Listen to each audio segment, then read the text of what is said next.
जय भीम नमो बुद्धाय. आपण जर आंबेडकर राईट्स चॅनलवर नवीन असाल तर चॅनलला सबस्क्राईब करा व नवनवीन अपडेटसाठी बेल आयकॉन प्रेस करा. शेवटी देशाचं नेतृत्व करायचं की असाला जो ध्येय आहे ते साध्य करायचा हा त्याच्यातला प्रश्न. तुम्ही नेतृत्व करायचं म्हणता त्यावेळेस एक सगळ्यात महत्वाचा भाग येतो तो म्हणजे की तुम्हाला असं तुमच्या ध्येयांना बाजूला ठेवा आणि ते राज्य कसं चालेल आणि मग ते राज्य चालत असताना त्याच्यामध्ये तुम्हाला कॉम्प्रोमाइजेस करावे लागतात. ते कॉम्प्रोमाइज केले की मगाशी मी जसं म्हटलं की तुम्हाला तुमची ध्येय बाजूला ठेवायला. वंचितांना सत्तेमध्ये आणायचं असेल किंवा वंचितांची असणारी परिस्थिती बदलायची असेल तर तुम्हाला सत्ता ही असताना बाजूला ठेवावी लागेल आणि जो सत्ताधारी आहे त्या सत्ताधाऱ्याला कॉम्प्रोमाइज करायला लावणं हा त्याच्यातला महत्वाचा भाग आहे.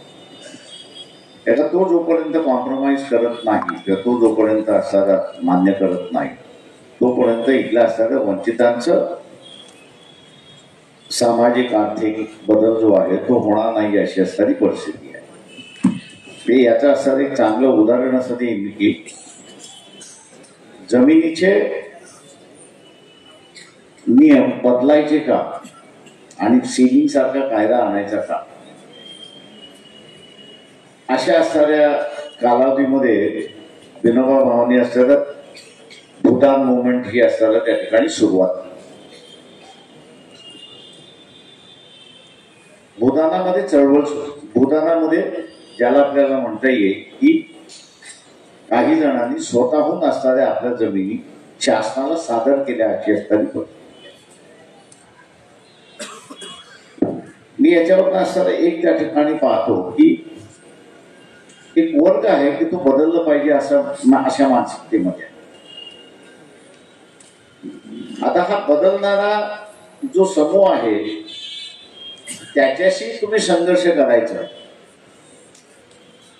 की त्याला स्ट्रेंथन करायचा हा माझ्या दृष्टीने असणारा इतका महत्वाचा प्रश्न आहे.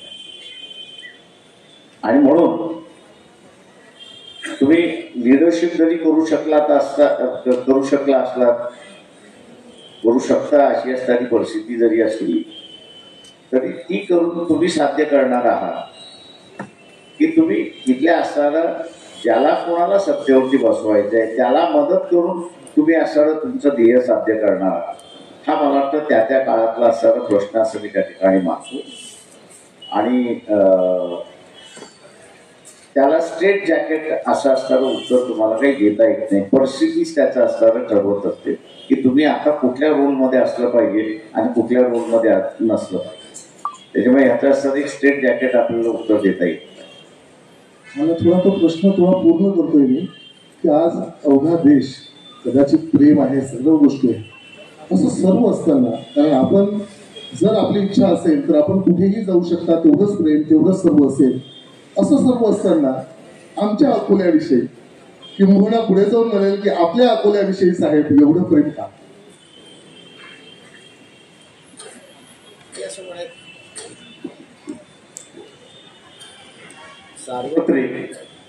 सार्वत्रिक साधा काही करण्यासारखं असेल तेव्हा तुम्ही नॅशनल लेवलवरती गेलात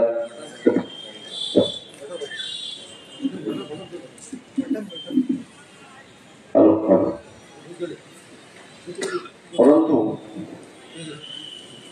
अकोल्यासारखा जिल्हा हा जर त्या ठिकाणी पाहिला तर विविध अंगाने वेगळा आहे आणि आपल्याला असं नव्यानं इथे काहीतरी घडवता येईल करता येईल अशी असणारी परिस्थिती आहे. एक तर सोशल डायव्हर्सिटी आहे आणि ह्या सोशल डायव्हर्सिटीमध्ये एक दुसरी सुद्धा डायव्हर्सिटी आहे आणि ती म्हणजे ॲग्रो इंडस्ट्रीची डायव्हर्सिटी. मी असं मानतोय त्याच्यामधलं की एक डेव्हलपमेंटल मॉडेल आपण ज्याला म्हणता येईल both socially आणि इकॉनॉमिकली या दोन्ही गोष्टी इथे मांडता येतात. आणि त्याचा एक अभाव होता असं मी त्या ठिकाणी मानतो. जगामधलं आर्ममेंट इंडस्ट्री ही जर सोडली,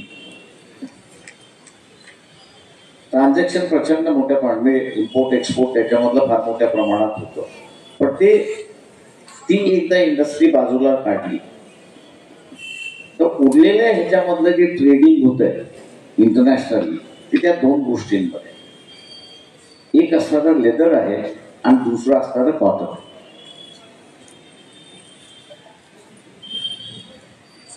मी दुर्दैवाने असं म्हणेन की गव्हर्नमेंट ऑफ इंडिया असेल किंवा इथलं असणारं राज्य गव्हर्नमेंट असेल, यांनी या कापसाच्या इंडस्ट्रीकडे पाहिलं नाही आणि त्याच्यामध्ये जे सोशल डायव्हर्सिफिकेशन पाहिजे तेही त्यांनी असणारं पाहिजे. मी जसं म्हटलं की आर्ममेंट नंतर सगळ्यात दुसरी इंटरनॅशनली ट्रेडेड कमॉडिटी कुठली असेल तर ती असणारी कापस आहे. आणि ही त्या ट्रिलियनच्या भाषेमध्ये म्हणायला गेलो, ट्रिलियन डॉलरच्या भाषेमध्ये म्हणायला गेलो तर ती आजच्या ह्याच्यामध्ये $5 ट्रिलियन इंडस्ट्री आहे इंटरनॅशनली, अशी परिस्थिती आहे. त्याच्यामधला अकोल्याचा वाटा काही असेल किंवा विदर्भाचा वाटा काही असेल तर माझ्या अंदाजानं 0.00001% सुद्धा नाही अशी परिस्थिती आहे.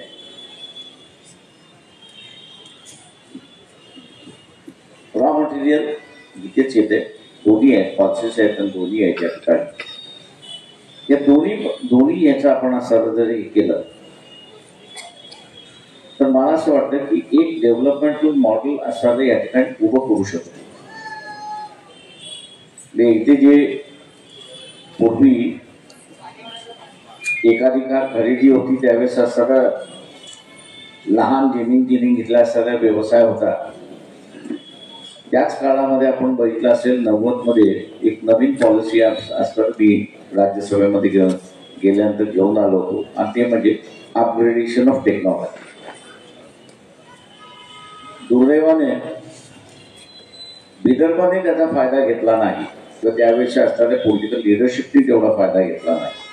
तो सगळा फायदा असताना गुजरातने घेतला अशी असणारी परिस्थिती आहे. आणि म्हणून 70 किलोमीटर म्हणजे मध्य प्रदेश बॉर्डर आपण असं क्रॉस केली तर असं आपल्याला पान नावाचं असं हे आहे की जिथे एकाच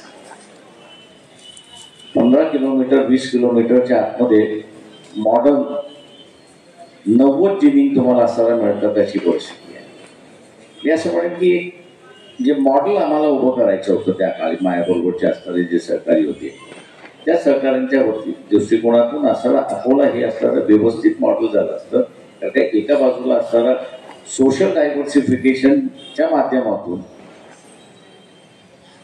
पॉवर स्ट्रक्चर जे आहे हे बदलता आलं असतं आणि दुसऱ्या बाजूला जे दोन मेन क्रॉप्स इथे आहेत की इथे असणारा पल्सेस आणि कापूस हे जे दोन मेन क्रॉप आहेत याच्यावरती एक पंडित जवाहरलाल नेहरूंनी 50 साली हेवी इंडस्ट्रीचं मॉडेल जे उभं केलं आणि त्यातून असणारा डेव्हलपमेंटचा असणारा भाग केला. 1990 नंतर इथं पॉप्युलेशन एक्सप्लोजन आहे आणि यंगर जनरेशन मोठं आहे अशी असणारी परिस्थिती आहे. तर या यंगर जनरेशनचं एम्प्लॉयमेंट आणि एंटरप्रिन्युअर या दोन्ही गोष्टी इथे असणाऱ्या सुरुवात होऊ शकल्या असतात. पण दुर्दैवाने मी असं म्हणेन की तेवढी पोक्त लिडरशिप ज्याला आपण म्हणतो पॉलिटिकल पोक्त लिडरशिप जी आहे ती इथे उभी राहिली नाही. म्हणजे आता यवतमाळ असेल, वाशिम आहे किंवा मराठवाड्याचे 4 जिल्हे बघितले इथले असणारे तुम्हाला मोठ्या 200 क्विंटलच्या असणाऱ्या पर डे दाल मिलची गरज नाही. जुन्या असणाऱ्या पिठाची चक्की जी आहे त्या पिठाच्या चक्कीची असणाऱ्या आता असणाऱ्या टेक्नॉलॉजी बदललेली आहे. तुम्ही असणारं ती करू शकता आणि गावामध्ये त्या एका 200 क्विंटलच्या असण्याऐवजी 2 क्विंटल 3 क्विंटलच्या असणाऱ्या सुद्धा त्या ठिकाणी उभं करून एक नवं एम्प्लॉयमेंट जनरेशन तुम्ही असणारा करू शकता. मी असं म्हणेन की हा तो नवा बदल जो आला पाहिजे होता. त्या बाबासाहेब नेहमी म्हणत होते की 25 वर्षानंतर जनरेशन बदलते, त्यांचे विचार बदलतात, त्यांची परिस्थिती बदलते. दुर्दैवाने आपण असणारा ती बदललेली परिस्थिती इथली राजकीय व्यवस्था कॅच करू शकत नाही आणि जी काही आपण त्या ठिकाणी असणारं करू शकत होतो ते त्यांना पटत नाही अशी असणारी परिस्थिती आहे. म्हणून जे काही आम्ही असं म्हणू की याला डेव्हलपमेंटला एक मॉडेल करायला पाहिजे होतं, ते थोड्या प्रमाणात उभं करू शकतो. म्हणजे ज्याला आपल्याला म्हणता येईल की टेक्नॉलॉजीच्या लेवलवरती असणारं उभं करता आलं, पण प्रॅक्टिकली उभं करायचं असेल तर त्याला सत्ता लागते ही आता माझ्या लक्षात आली. तर तिथे एक मराठी माणूस म्हणून आपण असताना पाहिलं तर त्याची बिझनेस इन्स्टंट नाही अशी असणारी परिस्थिती आहे. ती त्याच्यामधली असणारी पहिल्यांदा डेव्हलप करावी लागेल आणि ती डेव्हलप करायची असेल तर त्याला सस्टेनेबल व्यवस्था ही तुम्हाला असताना निर्माण करावी लागेल. आणि ती सस्टेनेबल व्यवस्था निर्माण करायची असेल तर आत्ताच्या ह्याच्यामधला असणारा स्टेट इन्फ्रास्ट्रक्चर असतं आणि सत्ता असतं हे गरजेचं आहे असं मी त्या ठिकाणी मानतो. ते मॉडेल आमच्या डोक्यात आहे. सत्ता मिळाली तर निश्चितपणे ते उतरवल्याशिवाय राहणार नाही अशी गोष्ट. साहेब, जिल्हा परिषद असं म्हणतात सर्व महाराष्ट्राला माहित आहे की अकोला म्हणजे बाळासाहेबांचा बालेकिल्ला. जिल्हा परिषद आपल्याकडे आहे. आमदारही मला वाटते 2-3 असे आमदार आपले असायचे इथे आणि आपण एकदा खासदार म्हणून इथे आला.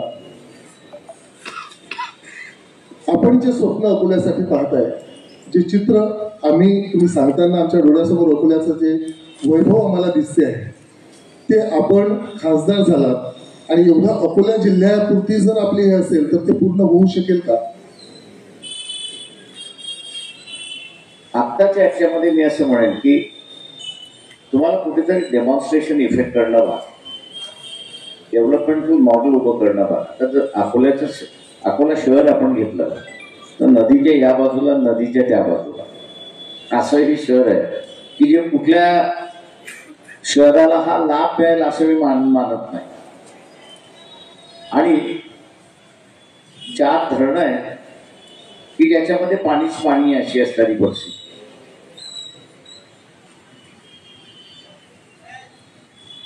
मार्च पासून जूनच्या पहिल्या दुसऱ्या आठवड्यापर्यंत टेम्परेचर हे असणारं 45च्या खाली कधी उतरतच नाही.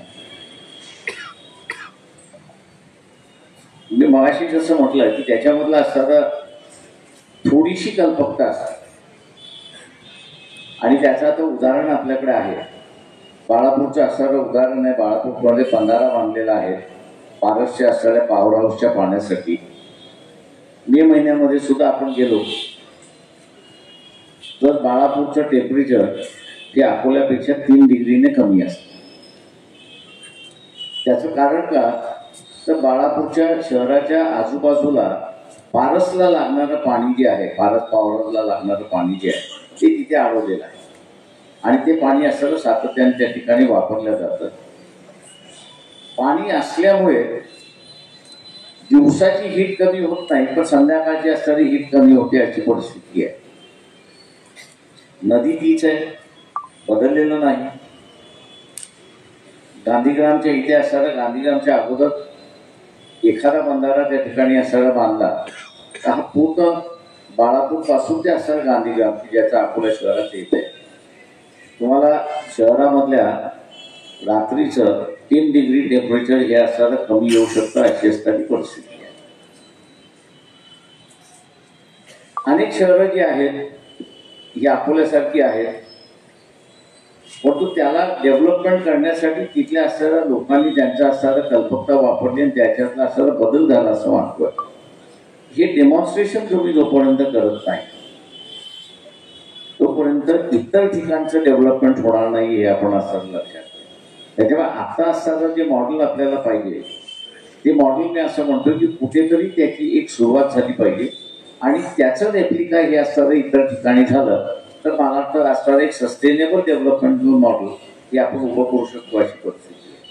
त्याच्यामुळे असणारं देशभरावरचं असणारं राज्य करायचं की एक मॉडेल उभं करायचं की जे नंतरच्या कालावधीमध्ये लोकांना उपयुक्त ठरेल अशी असणारी परिस्थिती आहे. मी असं मानतो की आत्ताचं असणारं मॉडेल उभं करणं हे महत्वाचं आहे असं मी त्या ठिकाणी मानतो. मग फक्त अकोला पुरते आमदार खासदार आणि एवढं जिल्हा परिषद घेऊन शक्य होईल काय सांग असं माझं म्हणणं असं आहे त्याच्यामध्ये की हा तिथे मला तर सगळ्या व्यवस्थेचा अंडरस्टँडिंगचा भाग आहे असं मी त्या ठिकाणी मानतो. आता मी दुसरं याच्यामध्ये असं मानतोय की दर दिवशी वर्तमानपत्रामध्ये आपण असं वाचलं तर आपल्याला असं दिसतंय की आपलं कॉम्पिटिशन जे आहे ते चायना बरोबर आहे. त्यासाठी ऐकलं आता चायना बरोबरचं कॉम्पिटिशन जर करायचं असेल तर त्याच्यामधला असणारा प्रोडक्शन कॉस्ट ही तुमची असता ती कमी असली पाहिजे.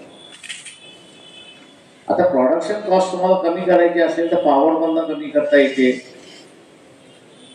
तुम्हाला असणारं ट्रान्सपोर्टिंग जे आहे ते ट्रान्सपोर्टिंग मधून कमी करता येते किंवा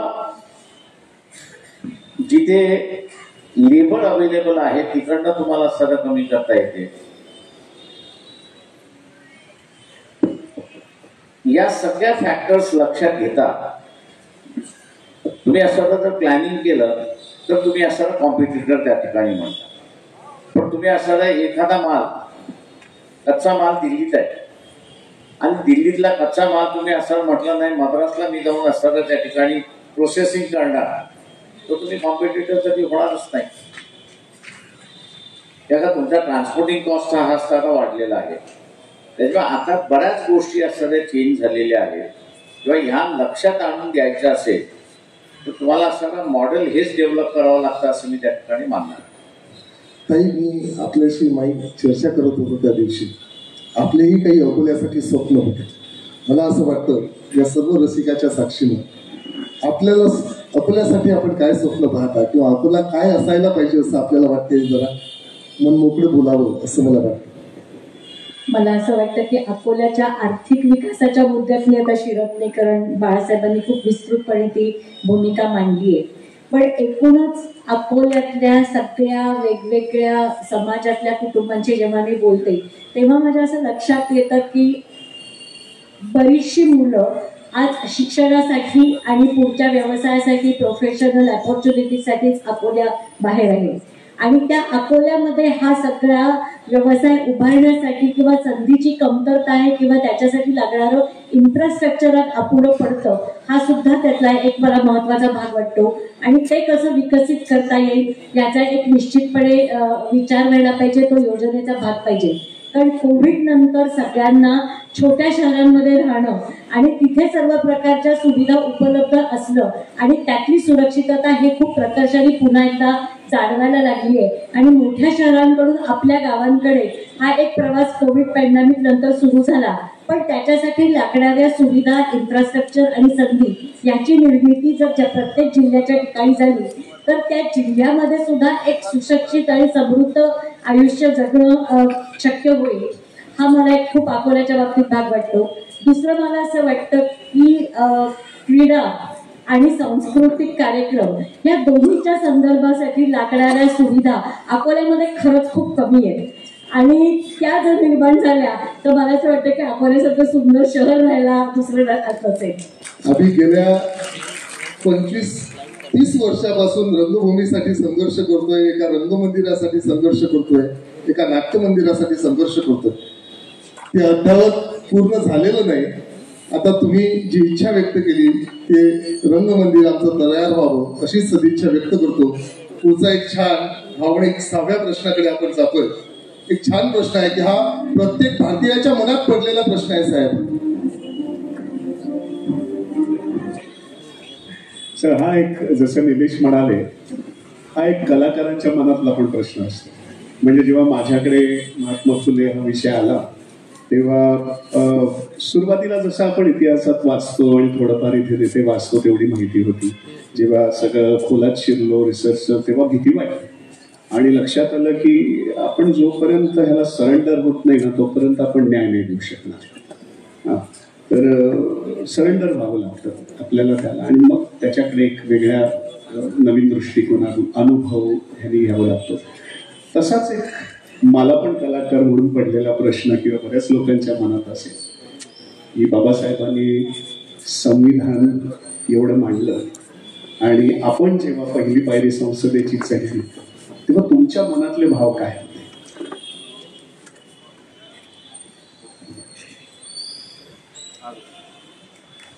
मी ज्यावेळेस संसदेमध्ये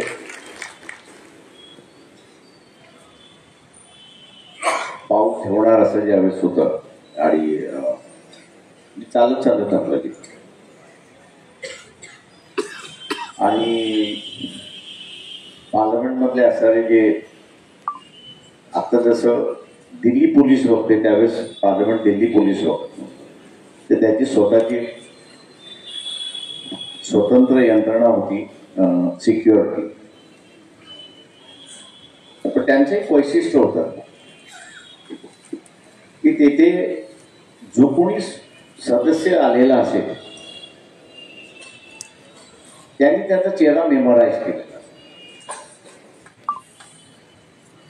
आणि मला सगळ्यात आश्चर्य होतं की मी गेटवरती गेल्यानंतर ते म्हटले तुमचं स्वागत आहे सगळं आहे, तर मग आपण कोण? ते म्हटलं आम्ही असं इथले सिक्युरिटी आहोत.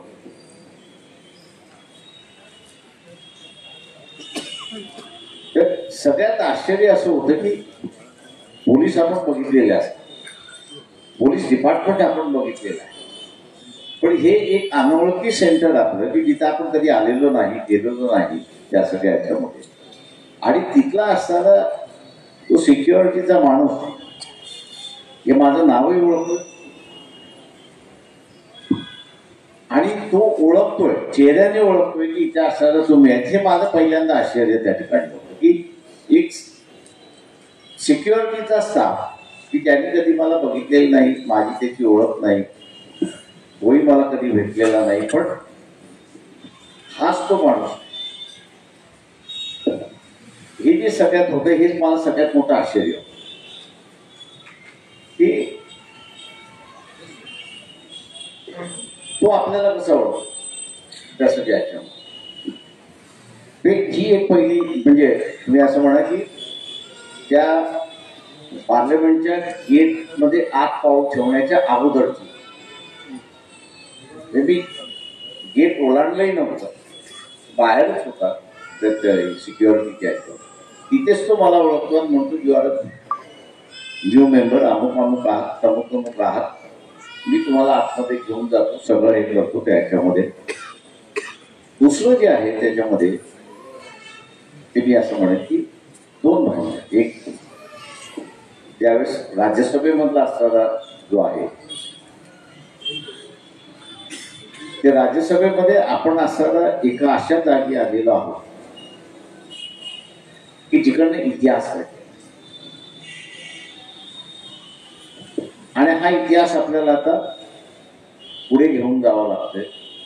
ही एक जबाबदारी जी आहे ती जबाबदारी तिथल्या सरळ जाणं त्यासाठी.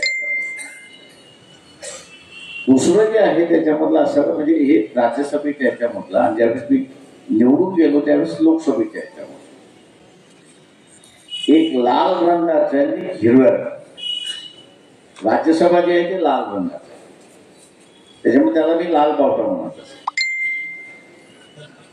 आणि लोकसभा जे आहे ते हिरव्या रंगाचं आहे, हे आपलं नैसर्गिक असं त्या ठिकाणी मानतात. त्यामुळे या दोन्ही ठिकाणी जाण्याच्या असणाऱ्या ज्या भावना आहेत या दोन्ही वेगवेगळ्या आहेत. इथे असणारं एक नाविन्य आपण असणारं म्हणजे नाविन्य जसं आपण म्हणतो की कुतूहल असतं आणि एक जबाबदारीच्या याच्यामध्ये आहे, तो असणारा एक भाग आहे. आणि लोकसभेमध्ये ज्यावेळेस हिरवं जे आहे ते लोकसभा जी आहे तिथे असताना जातं त्यावेळेस लक्षात येतं की हे आपलं कर्तृत्वाचं ठिकाण आहे आणि इथं आपल्याला नव्यानं सुरुवात करावं लागतं. इथली इनिंग्स वेगळी आणि इथली इनिंग्स वेगळी ही त्याची लक्षात येते अशी असणारी परिस्थिती आहे. त्याच्यामुळे आपल्याला इथे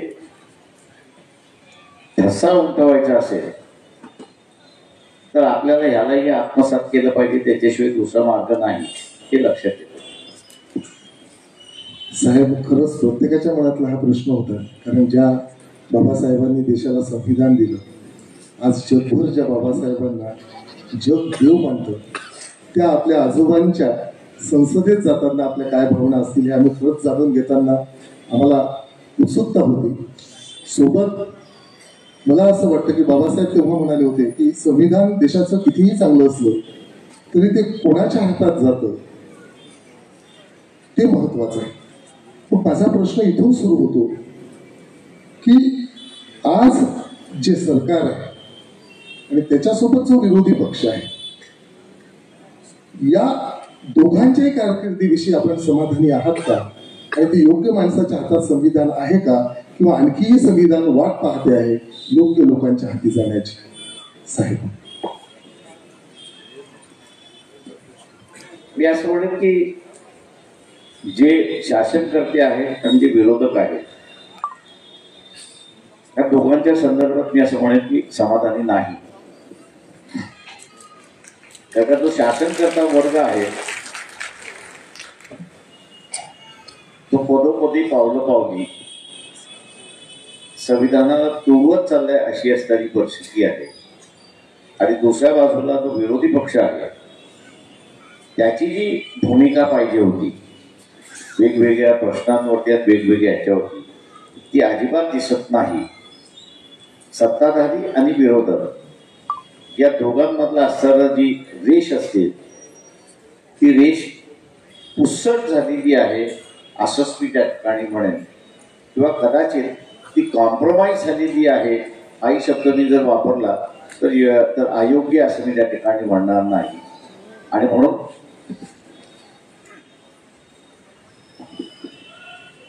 इथे वेगवेगळ्या इश्यूज हे वेगवेगळ्या पद्धतीने आहे की ज्याला असताना मी इंग्रजीमध्ये हेट्रोजिनियस मास असं म्हणतो. हेट्रोजिनियस मास म्हणजे असताना 10 पावलावरती वेगळा. तुम्ही प्रत्येक 10 पावलावरती गेला की तो वेगवेगळा आहे आणि तो वेगवेगळा असल्यामुळे कदाचित काही ठिकाणी तो एकत्र येतो, काही ठिकाणी तो असताना संघर्षात असतो. तो ज्यावेळेस एकत्र येतो त्यावेळेस असताना अडचण नाही, पण तो संघर्षामध्ये गेला तर मग त्याला कंट्रोलिंग कोण अशी असताना व्यवस्था त्या ठिकाणी राहते. आणि तिथे माझं म्हणणं असं आहे की स्पष्टता राहणं सत्ताधारी आणि विरोधकांमध्ये ही सगळ्यात महत्वाची गोष्ट आहे. त्याचा विरोध म्हटला किंवा विरोधात्मक काहीतरी झालेला आहे तर त्याला असं वाटतं की माझा आवाज कोणतरी उठवणारा आहे आणि माझा आवाज उठवणारा कोणी नाही असं ज्यावेळेस त्याला वाटतं त्यावेळेस तो स्वतःहून त्या संघर्षामध्ये उतरतो. आणि तो स्वतःहून संघर्षामध्ये उतरला की काही जण त्याच्या असणाऱ्या विरोधात तिथे उभे राहतात आणि मग आपल्या ज्या सत्ताधारी वर्गामधला असताना जो ज्या फळ्या पाहिजे होत्या त्या सत्ताधारी वर्गामधल्या आपल्याला फळ्या त्या ठिकाणी दिसत नाही, तर त्या आपल्या सामान्य माणसामध्ये आलेल्या फळ्या आहेत की ज्या मी असं म्हणतो चिरा असतील तर मिटवल्या जाऊ शकतात, पण त्या भेगा झाल्या तर मिटवणं कठीण आहे अशी परिस्थिती. त्याच्यामुळे सत्ताधारी आणि विरोधक यांनी आपापले रोल प्ले करत राहिले तर चिरा ह्या चिरा राहतात, त्या भेगा होत नाही. एवढंच फक्त आपल्याला दक्षता त्या ठिकाणी घ्यावी लागते. मला एक सरळ असा एक प्रश्न विचारायचा आहे साहेब, आपलं मत जाणून घ्यायचं आहे. संविधान धोक्यात आहे का? एक जुना इतिहास जर या ठिकाणी नमूद करायचं असं म्हटलं तर 1950 साली किंवा असणाऱ्या 1949 साली सरदार वल्लभभाई पटेल यांनी काही संघटनांकडून जबरदस्तीने आम्ही हे संविधान मानतो असं लिहून घेतलं त्या अर्थी मी असं म्हणतो की काही संघटना अजून आहेत की त्या 1950 सालची भूमिका त्यांची बदलली आहे. ती जर बदलली नसेल तर मग संविधानात धोक्यात आहे असं मी त्या ठिकाणी मानतो. कारण का